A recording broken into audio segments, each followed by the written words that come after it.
আসসালামু আলাইকুম। যে যেখানে আছেন আল্লাহর রহমতে আশা করি আপনারা সবাই ভালো আছেন। আপনাদের মাঝে নতুন একটি রেসিপি নিয়ে আজকে আমি আবারও হাজির হয়ে গেলাম। আজকের রেসিপি লাউ পাতা দিয়ে তেলাপিয়া মাছের পাতুরি। আমি লাউ পাতা দিয়ে তেলাপিয়া মাছের পাতুরিটা কীভাবে তৈরি করব সেটা আপনাদের মাঝে শেয়ার করব। প্রথমে অনেকগুলো লাউ পাতা আমি নিলাম। লাউ পাতাগুলো ভালোভাবে বেছে নেব। লাউ পাতার পিছনে যে শিরা থাকে সেটা থেকে ভালোভাবে হাতের সাহায্যে বেছে নিলাম। আমার লাউ পাতাগুলো বাছা হয়ে গেছে। এবার ভালোভাবে এটা পরিষ্কার করে নেব।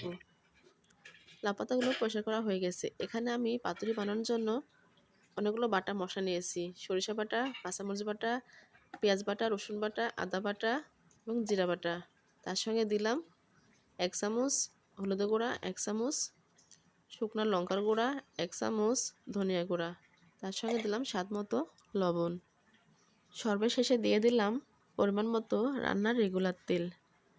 তেলটা দেওয়া হলে হাতের সাহায্যে ভালোভাবে মশলাগুলো মাখিয়ে নিলাম। মশলাগুলো হাতের সাহায্যে ভালোভাবে মাখানো হয়ে গেছে। এখানে আমি ৪টা তেলাপিয়া মাছ নিয়েছি। মাছগুলো আমি ভালোভাবে কেটে ধুয়ে পরিষ্কার করে নিয়ে নিলাম। আমার কাটা ধোয়া ভালোভাবে পরিষ্কার করা হয়ে গেছে। এবার মশলার মধ্যে মাছগুলো আমি মাখিয়ে নেব। ঠিক এভাবে সবগুলো মাছ আমি মশলার সঙ্গে ভালোভাবে মাখিয়ে নিলাম। মাছটা মশলার সঙ্গে ঠিক এমনভাবে মাখাতে হবে যেন মশলাগুলো মাছের সঙ্গে লেগে থাকে। আমার মাছটা মাখানো হয়ে গেছে। এবার আমি ৫ মিনিট জন্য মাছটা রেস্টে রেখে দিলাম। এবার চলে আসলাম লাউ পাতা দিয়ে কীভাবে পাতুরিটা বানাবো সেটা প্রস্তুত করে নেব। প্রথমে নিলাম একটা লাউ পাতা। আমি সাইড দিয়ে আরেকটা লাউ পাতা দিয়ে দিলাম। এভাবে ৩টা লাউ পাতা আমি বিছিয়ে নিলাম। আমার তেলাপিয়া মাছটা একটু বড় সাইজের, সেজন্য আমার জায়গাটা একটু বেশি লাগবে লাউ পাতা মোড়ানোর জন্য। আমি সাইড দিয়ে ৩টা লাউ পাতা বিছিয়ে নিলাম। আমার ৩টা লাউ পাতা দিয়ে হয়ে যাবে।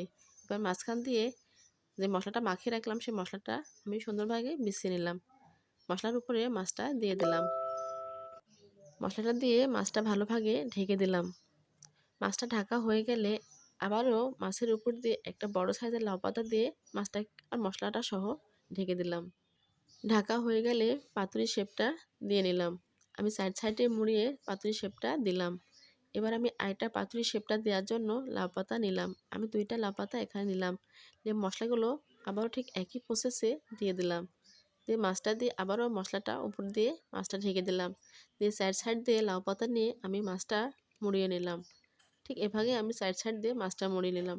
মাছটা মোড়ানো হয়ে গেলে আমি মাছটা ঠিক উল্টা পিঠে রেখে দেব যেন আমার লাউ পাতাটা খুলে না যায়। ঠিক এভাবে আমি সবগুলো পাতুরি বানিয়ে নিলাম।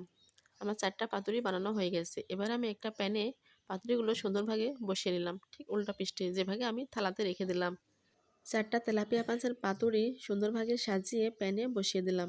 এবার এর মধ্যে অ্যাড করব অল্প পরিমাণে পানি।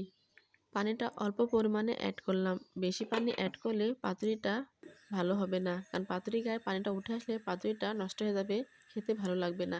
এবার একটা ঢাকনা দিয়ে রান্না করব 7 মিনিটের জন্যে। চুলার জাল মিডিয়াম বা লো হিটে মাঝামাঝি রেখে এটা 7 মিনিটের জন্য রান্না করে নেব। 7 মিনিট পর ঢাকনাটা উঠায় আমি দেখব আমার পাতুরিটা কেমন হয়েছে। পানিটা অনেকটাই শুকে গেছে। এবার পাতুরিটা এক পিঠ থেকে আরেক পিঠে উল্টিয়ে দেব। আমার নিচের সাইডে পাতুরি হয়ে গেছে। এবার উপর সাইডে হওয়ার জন্য উল্টিয়ে দিলাম। এভাবে একটা একটা করে সবগুলো পাতুরি উল্টে দিলাম। উল্টানো শেষ। এবার আবারও 2 মিনিটের জন্যে ঢাকনা দিয়ে ঢেকে রান্না করে নেব। 2 মিনিট পর ঢাকনাটা উঠায়া আমি দেখব আমার পাতুরিটা রান্নাটা কতটুকু হয়েছে।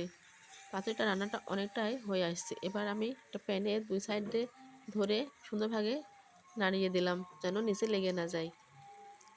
দেখেন বন্ধুরা কতটা সুন্দর হয়েছে। একদম পানিটা শুকিয়ে আমার পাতুরিটা একদম পোড়া পোড়া সুন্দর একটা ভাব আসছে। হালকা রস এবং হালকা পোড়া পোড়া, খেতে কিন্তু দারুণ লাগবে। বাংলায় একটি প্রবাদ আছে, প্রথমে দর্শনধারী তারপরে গুণ বিচারী। আমার এই তেলাপিয়া মাছের পাতুরিটা দেখতে যেমনই সুন্দর, খেতে কিন্তু তেমনই মজা। লাউ পাতা আর তেলাপিয়া মাছের পাতুরিটা আমার রান্না শেষ। এবার পরিবেশনের জন্য একটা একটা করে প্লেটে উঠাই নেব। ঠিক এভাবে সবগুলো তেলাপিয়া মাছের পাতুরিটা আমি উঠাই নিলাম। আমার উঠানো শেষ। এবার পরিবেশন করলাম। আমার তেলাপিয়া মাছের পাতুরিটা কতটা সুন্দর হয়েছে, একদম লোভনীয়। আমি যেভাবে পাতুরিটা বানালাম ঠিক এভাবে আপনারা বাসায় বানিয়ে খেয়ে দেখবেন। আশা করি আপনারা কেউ নিরাশ হবেন না। আমার মতো এ তেলাপিয়া মাছের পাতুরির আপনারাও ফ্যান হয়ে যাবেন। আপনারা তো অনেকে অনেক মাছের পাতুরি খেয়েছেন। কই মাছের, রুই মাছের, বাটা মাছের। একবার তেলাপিয়া মাছের পাতুরিটা বানিয়ে খেয়ে দেখেন। অনেক ভালো লাগবে খেতে। আমি এবার ২ টা কাঁটা চামচের সাহায্যে মাছটা দেখাবো। ভিতরে মাছটা কেমন হয়েছে। আমি লাউ পাতাটা সরিয়ে নিলাম। দিয়ে মাছটা বের করলাম। দেখেন আমার মাছটা কতটা সুন্দর ভিতরে হয়েছে।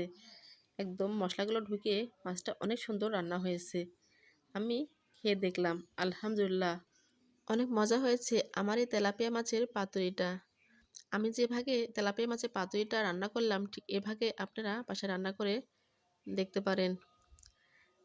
আমার এই রেসিপি যদি আপনাদের ভালো লাগে তাহলে বন্ধুরা লাইক, কমেন্ট, শেয়ার এবং বেশি বেশি করে সাবস্ক্রাইব করবেন। সাবস্ক্রাইব করে আমার এই রেসিপিগুলো দেখে নেবেন এবং ফ্রেন্ড বা ফ্যামিলির সঙ্গে শেয়ার করবেন। সবাই ভালো থাকবেন, সুস্থ থাকবেন। সবাইকে ধন্যবাদ। আল্লাহ হাফেজ।